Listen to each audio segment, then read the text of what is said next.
Leo Tolstoy அவர்களின் Caucasus மலைக்கைதி. அத்தியாயம் 2. அன்றைய இரவு ஜீலினால் உறங்கவே முடியவில்லை.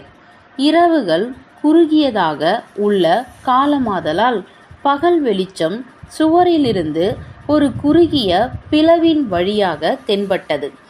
அவன் எழுந்து அந்த பிளவை இன்னும் பெரிதாக்குமாறு அதை சுரண்டி வெளியே நோட்டமிட்டான்.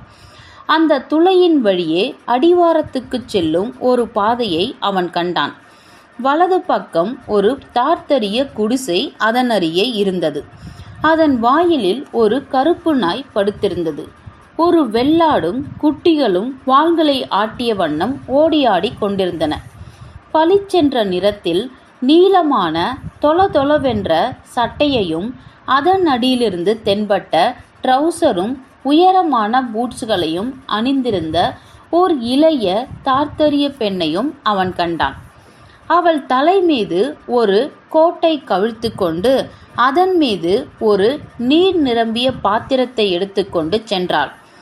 ஒரு சட்டையை தவிர வேறொன்றும் அணியாத ஒரு மொட்டை தலை தார்த்தரிய சிறுவனை அவன் கையில் பிடித்து அழைத்துச் சென்று கொண்டிருந்தாள். அவ்வாறு அவள் சென்றபோது அவளது பின்புறத்து தசைப்பகுதிகள் அசைந்தன. அந்த நீரை அக்குடிசைக்குள் எடுத்துச் சென்றாள். சிறிது நேரத்தில் நேற்று கண்ட சிவந்த தாடி தார்த்தரியன் ஒரு பட்டு உடையை அணிந்து வெளியே வந்தான். அவனது இடையிலிருந்து ஒரு வெள்ளிப்பிடி கொண்ட குறுவால் தொங்கியது. வெறும் கால்களில் ஷூக்களை அணிந்து கொண்டு தலையின் பின்புறமாக கருப்பு ஆட்டின் தோலாலான ஒரு உயரமான தொப்பியையும் அணிந்திருந்தான். அவன் வெளியே வந்து உடலை நீட்டி முறித்து தனது சிவந்த தாடியை தடவிக்கொண்டான். சிறிது நேரம் அங்கு நின்றுவிட்டு தன் வேலையாளுகளுக்கு ஒரு கட்டளையை இட்டுவிட்டு சென்றான். பின்பு இரு பையன்கள் நீரருந்த செய்த தங்கள் குதிரைகள் மீது சவாரி செய்தார்கள். அந்த குதிரைகளின் நாசிகள் ஈரமாக இருந்தன. ட்ரௌசர்கள் இல்லாமலும் சட்டைகளை தவிர வேறொன்றும் அணியாத இன்னும் சில மொட்டை தலை சிறுவர்கள் ஓடினர். அவர்கள் கும்பலாக அந்த கட்டிடத்திற்குள் வந்து ஒரு சிறு குச்சியை எடுத்து அந்த சிறிய துவாரத்தின் உள்ளே நுழைக்கலாயினர். ஜீலின் ஒரு அதட்டல் போட்டான். உடனே அந்த சிறுவர்கள் கீறிச்சிட்டு கொண்டு தங்கள் வெறுமையான முட்டங்கால்கள் பளபளக்க ஓட்டமாக ஓடினார்கள். ஜீலினுக்கு மிகவும் தாகமாக இருந்தது. அவனது தொண்டை உலர்ந்து போயிருந்தது. அவன் இவ்வாறு எண்ணலானான். அவர்கள் மட்டும் இங்கு வந்து என்னை பார்த்தார்களானால் நன்றாக இருக்குமே. யாரோ அந்த கட்டிடத்தின் பூட்டை திறக்கும் ஓசையை கேட்டான். சிவந்த தாடி தார்த்தரியன் பளபளக்கும் கருவிழிகளும் சிவந்த கன்னங்களும் குட்டையான தாடியும் கொண்ட இன்னொரு கரிய சிறிய மனிதனுடன் உள்ளே நுழைந்தான்.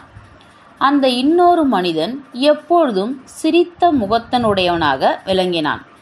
அவன் மற்றவனை விட பகட்டான உடைகளை அணிந்திருந்தான். அவன் நீல நிறத்து பட்டில் சரிகை வேலைப்பாடு செய்த ஒரு அங்கி, இடுப்பு கச்சையில் செருகிய ஒரு பெரிய வெள்ளி குத்துவால், வெள்ளியில் வேலைப்பாடு செய்த மொரோக்கோ செருப்புகள், அவற்றின் மீது அணிந்த கெட்டியான காலணிகள், வெள்ளை நிறத்தில் ஒரு ஆட்டுத்தோல் தொப்பி இவற்றை அணிந்திருந்தான். சிவந்த தாடி தார்த்தரியன் உள்ளே நுழைந்து கோபத்தில் இருப்பதைப் போல் எதையோ முணுமுணுத்து கொண்டு தன் குறுகுவாளுடன் விளையாடிய வண்ணம் ஜீலினை சந்தேக பார்வை பார்த்தபடி ஓநாய் போல கதவு கட்டையின் மீது சாய்ந்து நின்றான். அந்த கரியவன் ஸ்பிரிங் மீது நடப்பதைப் போல் விரைந்து நடந்து வந்து ஜீலின் முன்பு சம்மணமிட்டு அமர்ந்து அவன் தோளின் மீது ஓங்கி தட்டிவிட்டு தன்னுடைய பாஷையில் வெகு வேகமாக பேச ஆரம்பித்தான். அவன் பற்களை காட்டி இழித்த வண்ணம் கண்களை சிமிட்டியபடியும் நாவால் ஒலி எழுப்பியபடியும் திரும்ப திரும்ப நல்ல ரூஸ் நல்ல ரூஸ் என்றபடி இருந்தான். ஜீலினுக்கு ஒரு வார்த்தையும் புரியவில்லை. ஆனால் அவனுக்கு எனக்கு குடிக்க நீர் கொடுங்கள் என்றான். கரிய மனிதன் சிரிக்க மட்டும் செய்தான். நல்ல ரூஸ் என்று தனது பாஷையில் பேசிக்கொண்டே இருந்தான். ஜீலின் தனது கைகளாலும் உதடுகளாலும் தனக்கு குடிக்க நீர் வேண்டும் என்று சைகை செய்தான். கரிய மனிதனுக்கு இப்போது புரிந்தது. அவன் சிரித்த வண்ணம் கதவின் வெளிப்புறம் நோக்கி யாரையோ கூப்பிட்டான். டீனா! ஒரு சிறிய பெண் ஓடோடி வந்தாள். அவளுக்கு 13 வயதிருக்கலாம். மெலிந்த ஒல்லியாக கரிய தார்த்தரியனின் ஜாடையில் ஒத்து இருந்தாள். அவள் அவனுடைய மகள் என்பது புலனாகியது. அவளுக்கும் கரிய விழிகளுடன் முகம் பார்க்க நன்றாக இருந்தது. அகலமான கைகளை உடைய நீளமான ஒரு நீல நிற சட்டையை இடுப்பில் கட்டும் கச்சை இல்லாமல் அணிந்திருந்தாள். அவளுடைய ஆடையின் ஓரங்களிலும் முன்புறத்திலும் சிவப்பு நிற துணியால் தைக்கப்பட்டிருந்தது. அவள் கார்குழாயும் செருப்புகளும் அணிந்து அதன் மீது உயரமான குதிர்கால்களை கொண்ட காலணிகளையும் அணிந்திருந்தாள். அவள் கழுத்தில் வெள்ளி ருஷ்ய காசுகளாலான ஒரு மாலை இருந்தது. அவள் தலையை துணியால் மூடவில்லை. அவளது கருநிற தலைமுடி ரிப்பினால் பின்னப்பட்டு ஜரிகை பின்னனாலும் வெள்ளி காசுகளாலும் அலங்கரிக்கப்பட்டிருந்தது. அவள் தந்தை ஏதோ கட்டளையிட்டதும் அவள் ஓடோடி போய் உலோகத்தாலான ஒரு நீர் பாத்திரத்துடன் ஓடி வந்தாள். அதை ஜீலினிடம் கொடுத்தவள் தன் தலையை குனிந்து முழங்கால் அளவு புதைத்து கொண்டு அவன் முன்பு அமர்ந்து கொண்டாள். ஜீலின் நீர் பருகுவதை தன் கண்களை அகல விரித்து அவன் ஒரு காட்டு மிருகம் என்பது போல பார்த்தாள். ஜீலின் காலியான நீர் பாத்திரத்தை அவளிடம் திரும்ப கொடுத்ததும் அவள் ஒரு ஆட்டை போல பின்புறம் துள்ளி குதித்து அவள் தந்தையை சிரிப்படைய செய்தது. அவன் அவளை வேறு ஏதோ வேலைக்காக அனுப்பினான். அவள் அந்த நீர் பாத்திரத்தை எடுத்துக்கொண்டு வெளியே ஓடினாள். ஒரு வட்டமான மரப்பலகையின் மீது சிறிது ரொட்டியை கொண்டு வந்தாள். பிறகு அவள் மீது முன்பு போல கவிழ்ந்து அமர்ந்தபடி அவனை வெறித்து கண்களால் பார்க்கலானாள். பின் அந்த தார்த்தரியர்கள் கதவை பூட்டிக் கொண்டு சென்றனர். சிறிது நேரத்திற்கு பின் நோகை வந்து ஆய்டா எஜமான் ஆய்டா என்றான். அவனுக்கு ரஷ்ய மொழி தெரியவில்லை. தன்னை வேறு எங்கேயோ போக சொல்கிறான் என்று மட்டும் ஜீலின் புரிந்து கொண்டான். ஜீலின் அந்த நோகையை பின்தொடர்ந்து சென்றான். தலைகள் கால்களை இழுத்தமையால் நடக்க முடியாமல் நொண்டியவாறு சென்றான். அந்த கட்டிடத்தை விட்டு வெளியே வந்ததும் அவன் கிட்டத்தட்ட 10 வீடுகளையும் சிறிய கோபுரத்தை கொண்ட ஒரு தார்த்தரிய தேவாலயத்தையும் உடைய ஒரு தார்த்தரிய கிராமத்தை கண்டான். சேணம் பூட்டப்பெற்ற 3 குதிரைகள் ஒரு வீட்டின் முன்பு நின்றன. சிறு பையன்கள் அவற்றின் கடிவாளத்தை பிடித்தபடி நின்றனர். கரிய நிறத்தானாகிய தார்த்தரியன் அந்த வீட்டிலிருந்து வெளியே வந்து தன்னை தொடருமாறு ஜீலினுக்கு சைகை செய்தான். பின் தனது மொழியில் ஏதோ கூறி நகைத்தவாறு திரும்பவும் அந்த வீட்டுக்குள் சென்றான். ஜீலின் உள்ளே நுழைந்தான். அந்த அறை நன்றாக இருந்தது. சுவர்கள் களிமண்ணால் நன்கு மெழுகப்பட்டிருந்தன. முன்பக்க சுவரின் அருகே பறவை சிறுகளால் ஆன படுக்கைகள் அடுக்கி வைக்கப்பட்டிருந்தன. பக்கத்து சுவர்களில் தரை விரிப்புகள் தொங்கவிடப்பட்டிருந்தன. அவற்றின் மீதும் வெள்ளியால் வேலைப்பாடுகள் செய்யப்பட்ட துப்பாக்கிகள், சிறு கை துப்பாக்கிகள், வாட்கள் ஆகியவை பதிக்கப்பட்டிருந்தன.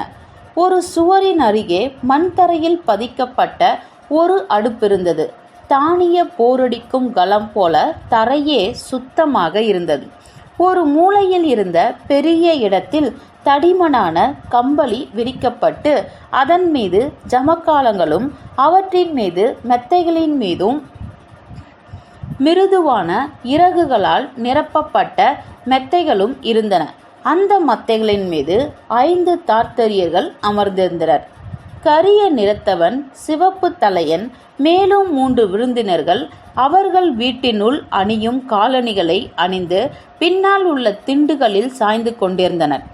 அவர்கள் முன்பு ஒரு வட்ட வடிவான பலகையில் தானிய கேக்குகளும், ஒரு கிண்ணத்தில் வெண்ணெயும், ஒரு ஜாடியில் புசா எனப்படும் தார்த்தரிய பியரும் இருந்தன.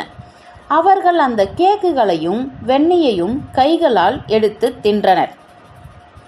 கருப்பு மனிதன் குதித்தெழுந்து ஜீலினை ஜமக்காலத்தில் அல்லாமல் தரையில் ஒரு பக்கமாக அமர வைக்குமாறு கட்டளையிட்டான். பின் அவன் ஜமக்காலத்தில் அமர்ந்து கொண்டு தனது விருந்தினர்களுக்கு தானிய கேக்குகளையும் பூசாவையும் வழங்கினான். ஜீலினை அமர வைத்து பின் அந்த வேலைக்காரன் தனது காலணிகளை கழற்றி கதவருகே மற்றவர்களின் காலணிகளை இருந்த இடத்தில் வைத்தான்.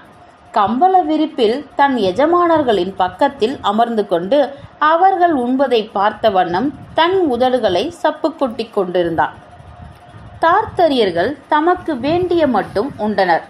அந்த சிறிய பெண்ணைப் போலவே நீண்ட அங்கியும் கால் சராயும் அணிந்து தலையில் ஒரு கைக்குட்டையை கட்டியிருந்த ஒரு பெண்மணி வந்து எஞ்சிய உணவுப் பொருட்களை எடுத்துக்கொண்டு போனாள். ஒரு வாயகன்ற பாத்திரத்தையும் நீண்ட வளைந்த கழுத்து கொண்ட ஜாடியையும் கொண்டு வந்தாள். தார்த்தரியர்கள் தங்கள் கைகளை கழுவிக்கொண்டு முழங்காலிட்டு கைகளை மடித்து கொண்டு 4 பக்கங்களையும் நோக்கி வாயால் ஊதிவிட்டு தங்கள் பிரார்த்தனைகளை செலுத்தினர். அவர்கள் தங்களுக்குள் சிறிது நேரம் உரையாடிய பின்பு அவர்களுக்குள் ஒருவன் ஜீலினை நோக்கி திரும்பி ரஷ்ய மொழியில் அவனுடன் உரையாட ஆரம்பித்தான். காசி முகமது உன்னை சிறைப்பிடித்தான். சிவப்பு தாடி தார்த்தரியனை நோக்கி கை காட்டிய வண்ணம் அவன் சொல்லலானான். இப்பொழுது காசி முகமது உன்னை அப்துல் முரத்துக்கு கொடுத்துள்ளான். கரிய நிறத்தவனை நோக்கி கை காட்டினான். ஆகவே அப்துல் முரத் இப்பொழுது உன்னுடைய எஜமானன். ஜீலின் பேசாமல் இருந்தான். இப்பொழுது அப்துல் முரத் சிரித்த வண்ணம் பேச ஆரம்பித்தான். ருஷ்ய சிப்பாய், நல்ல ருஷ்யன் என்று ஜீலினை காட்டி திரும்ப திரும்ப கூறினான். மொழிபெயர்ப்பவன் ஜீலினை நோக்கி உன் வீட்டிற்கு கடிதம் எழுதி உன்னை மீட்க ஒரு தொகை அனுப்புமாறு அவன் கட்டளையிடுகிறான். பணம் வந்தவுடன் உன்னை விடுதலை செய்வான் என்றான். ஜீலின் ஒரு நிமிடம் யோசித்த பின்பு எத்தனை மீட்புத் தொகை அவன் கேட்கிறான் என்றான். தார்த்தரியர்கள் சிறிது நேரம் தங்களுக்குள்ளே பேசிக்கொண்ட பின்பு மொழிபெயர்ப்பவன் ஜீலினிடம் 3000 ரூபியகள் ரஷ்ய பணம் என்றான். முடியாது என்றான் ஜீலின். என்னால் அவ்வளவு பெரிய தொகை கொடுக்க இயலாது. துள்ளி குதித்து எழுந்த அப்துல் கைகளை ஆட்டிக்கொண்டு முன்பு செய்ததைப் போல அவன் புரிந்து கொள்வான் என எண்ணிக்கொண்டு ஜீலினிடம் பேசலானான். மொழிபெயர்ப்பவன் மொழிபெயர்த்தான். எவ்வளவு கொடுப்பாய்? ஜீலின் சிறிது யோசித்து பின் 500 ரூபில்கள் என்றான். இதனை கேட்ட அந்த தார்த்தரியர்கள் எல்லோரும் ஒரே சமயத்தில் தங்களுக்குள் பேசிக்கொள்ளலாயினர். சிவப்பு தாடிகாரனை நோக்கி அப்துல் கத்த ஆரம்பித்த வேக வேகமாக பிதற்றியதில் அவனது வாயிலிருந்து எச்சில் பீச்சு தெரித்தது. சிவப்பு தாடிகாரன் கண்களை உருட்டிய வண்ணம் நாவால் ஒலி எழுப்பினான். சிறிது நேரத்திற்கு பின் அவர்கள் அமைதியாயினர். மொழிபெயர்ப்பாளன் எஜமானுக்கு 500 ரூபில்கள் போதாது, அவனே உனக்காக 200 ரூபில்களை விலை கொடுத்திருக்கிறான். காசி முகமது அவனிடம் கடன் பட்டிருந்ததால் அதற்கீடாக உன்னை எடுத்துக்கொண்டான். 3000 ரூபில்கள் அதற்கு குறையாக முடியாது. நீ கடிதம் எழுத மறுத்தால் உன்னை ஒரு குழியில் போட்டு நன்றாக சாட்டையால் அடிப்பார்கள் என்றான். ஆஹா, எத்தனைக்கெத்தனை ஒருவன் பயப்படுகிறானோ அத்தனைக்கத்தனை நிலைமை மோசமாகிறது என ஜீலின் எண்ணிக்கொண்டான். அவன் துள்ளி எழுந்து கூறினான். அவன் என்னை பயமுறுத்தினால் நான் கடிதமே எழுத மாட்டேன் என்று நீ அந்த நாயிடம் சொல். அவனுக்கு ஒன்றுமே கிடைக்காது. எனக்கு நாய்களாகிய உங்களிடம் பயமில்லை, இனியும் பயப்பட மாட்டேன். மொழிபெயர்ப்பாளன் இதை மொழிபெயர்த்ததும் அவர்கள் திரும்பவும் எல்லோருமாக ஒரே நேரத்தில் பேச ஆரம்பித்தனர். ரொம்ப நேரம் பேசிய பின்பு கரிய நிற மனிதன் துள்ளி எழுந்து ஜீலினிடம் வந்து கூறினான். திகிட்ரூஸ், திகிட்ரூஸ். அவர்கள் மொழியில் திகிட் என்றால் தைரியமானவன் என்று அர்த்தம். பின்பு சிரித்தபடி மொழிபெயர்ப்பாளனிடம் ஏதோ கூறினான். அவன் அதை ஜீலினுக்கு மொழிபெயர்த்தான். 1000 ரூபில்கள் அவனுக்கு திருப்திகரமாக இருக்கும். ஜீலின் விடாபடியாக நான் 500க்கு மேல் கொடுக்கவே முடியாது. நீங்கள் என்னை கொன்றுவிட்டால் பின் அதுவும் உங்களுக்கு கிடையாது என்றான். தார்த்தரியர்கள் திரும்பவும் தமக்குள் கூடி பேசினார்கள். பிறகு எதையோ கொண்டு வர வேண்டி வேலைக்காரனை அனுப்பி விட்டு வீட்டுக் கதவை ஜூலினை மாறி மாறி பார்த்த வண்ணம் இருந்தனர். ஒரு பருமனான கிழிசல் உடையணிந்த வெறுங்காலுடன் காலில் தலை அணிவிக்கப்பட்ட மனிதன் பின்தொடர அந்த வேலைக்காரன் திரும்பி வந்தான். ஜீலின் அவனை கண்டு வியப்பால் வாய் பிளந்தான். ஏனெனில் அது காஸ்டிலின். அவனும் சிறைப்பிடிக்கப்பட்டிருந்தான். இருவரையும் பக்கத்தில் இருத்தினர். உடனே அவர்கள் தமக்கு நேர்ந்தவைகளை ஒருவருக்கொருவர் கூறிக்கொள்ள துவங்கினர். அவர்கள் பேசிக்கொள்வதை தார்த்தரியர்கள் சப்தமிடாமல் கவனித்தனர். ஜீலின் தனக்கு என்ன நேர்ந்தது என விவரித்தான். காஸ்டிலினும் தன் குதிரை நின்றுவிட்டதையும் தன் துப்பாக்கி குறி தவறியதையும் இதே அப்துல் அவனை முந்தி வந்து பிடித்ததையும் கூறினான். அப்துல் துள்ளி எழுந்து காஸ்டிலினை சுட்டி ஏதோ கூறினான். மொழிபெயர்ப்பாளன் அவர்கள் இருவரும் இப்பொழுது ஒரே எஜமானுக்கு சொந்தம் என்றும் முதலில் மீட்புத் தொகையை கொடுப்பவன் முதலில் விடுதலை செய்யப்படுவான் என்றும் கூறினான். இதோ பார் என்று அவன் ஜீலினிடம், நீ கோபப்படுகிறாய். ஆனால் உன் நண்பன் அமைதியாக இருக்கிறான். அவன் 5000 ரூபாய்கள் அனுப்பும்படி தன் வீட்டிற்கு கடிதம் எழுதியிருக்கிறான். அதனால் அவனுக்கு நல்ல உணவு கொடுக்கப்படும், நன்றாக நடத்தவும் படுவான் என்றான். என் நண்பன் அவன் விருப்பப்படி செய்யட்டும். அவன் பணக்காரனாக இருக்கலாம், நான் இல்லை. அது நான் கூறியபடிதான். வேண்டுமானால் என்னை கொன்று விடுங்கள். உங்களுக்கு அதனால் ஒன்றும் லாபம் கிடைக்கப் போவதில்லை. ஆனால் நான் 500 ரூபாய்களுக்கு மேல் அனுப்ப எழுத மாட்டேன் என்றான் ஜீலின். அவர்கள் ஒன்றும் பேசவில்லை. திடீரென்று அப்துல் துள்ளி குதித்தெழுந்து ஒரு சிறிய பெட்டியை கொண்டு வந்தான். அதிலிருந்து ஒரு பேனா, மசி, ஒரு துண்டு காகிதம் எல்லாவற்றையும் எடுத்து ஜீலினிடம் கொடுத்து அவன் தோளை தட்டி கடிதம் எழுதுமாறு சைகை செய்தான். அவன் 500 ரூபாய்களை பெற்றுக்கொள்ள ஒப்புக்கொண்டு விட்டான். சற்று பொறு என்றான் ஜீலின் அந்த மொழிபெயர்ப்பாளரிடம். எங்களுக்கு ஒழுங்காக சாப்பாடு போட வேண்டும். உடைகள், பூட்ஸுகள் கொடுக்க வேண்டும். நாங்கள் சேர்ந்தே இருக்க வேண்டும் என்று அவனிடம் சொல். எங்களுக்கு அது மகிழ்ச்சியை அளிக்கும். மேலும் இந்த தலைகளை எங்கள் கால்களிலிருந்து எடுத்துவிட வேண்டும் என்றபடி அந்த எஜமானை பார்த்து சிரித்தான். எஜமானனும் சிரித்த வண்ணம் மொழிபெயர்ப்பாளன் கூறியதை கேட்டுவிட்டு கூறினான், நான் அவர்களுக்கு மிக உயர்ந்த ஆடைகளை கொடுக்கிறேன். திருமணம் செய்து கொள்ள தகுதியான ஒரு போர்வையும் பூட்ஸுகளையும் தருகிறேன். இளவரசர்களுக்கு கொடுப்பது போன்ற உணவையும் அளிக்கிறேன். அவர்களுக்கு விருப்பமானால் இந்த கொட்டிலில் அவர்கள் சேர்ந்தே இருக்கலாம். ஆனால் நான் அவர்களுடைய கால் தலைகளை கழற்ற மாட்டேன். ஏனெனில் அவர்கள் தப்பித்து ஓடிவிடுவார்கள். ஆனால் இரவு வேளைகளில் வேண்டுமானால் அவற்றை கழற்றிவிடலாம். அவன் குதித்தெழுந்து ஜீலினின் முதுகில் ஓங்கி தட்டிய வண்ணம் சொன்னான், நீ நல்லவன், நான் நல்லவன். ஜீலின் வேண்டுமென்றே தவறான முகவரிக்கு கடிதம் எழுதினான். அது தன் இலக்கை சென்று அடையாது என அவனுக்கு தெரியும். நான் தப்பித்து ஓடிவிடுவேன் என அவன் நினைத்து கொண்டான்.